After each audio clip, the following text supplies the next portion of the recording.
Friends, কেমন আছো? আমি আজকে দুপুরেই আসলাম। মেয়ের এক্সাম চলছে তো একটু বিজি আছি, ওর জন্য মেয়েও আসলো, এইমাত্র স্কুল থেকে আসলো।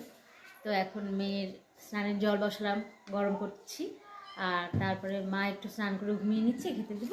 আজকে তো ভেজ রান্না রান্না তো আমার অনেকক্ষণ আগেই হয়ে গেছে। ডাল ভাজা করেছি, পনির, তারপর লাবড়া, সব দিয়ে মিক্সড সবজি। তোমরা ভালো আছো তো? ভিডিও কেমন লাগছে বলো। আমি তো 2 দিন পরে আসলাম। ঠিক আছে, ওয়েদার তো খুবই ঠান্ডা পড়ে গেছে, আমাদের এখানে খুব ঠান্ডা।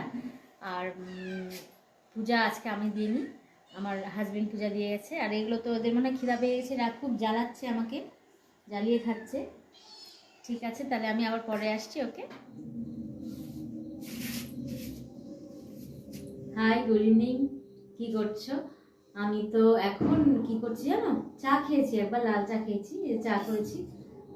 মাকে একবার সন্ধ্যাবেলা লাল চা করে দিই, তো তার সাথে তখন আমিও খাই। পরে আবার দুধ চা একবার করি।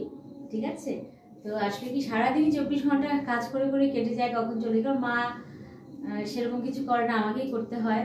আর আমি যখন আছি, মা কি করবে, যার জন্য ভিডিও আমি একটু তোমাদের কম একটু আসতে পারি, অত দেখাতে পারি না আমি, যদিও এই জন্য আমার একটু ভিডিও, শর্ট ভিডিও তোমরা দেখো।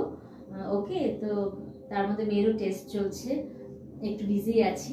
তো আলু কেটে রেখেছি, আলু ভাজা করবো রাতে, কারণ আজকে তো শনিবার, ভেজ।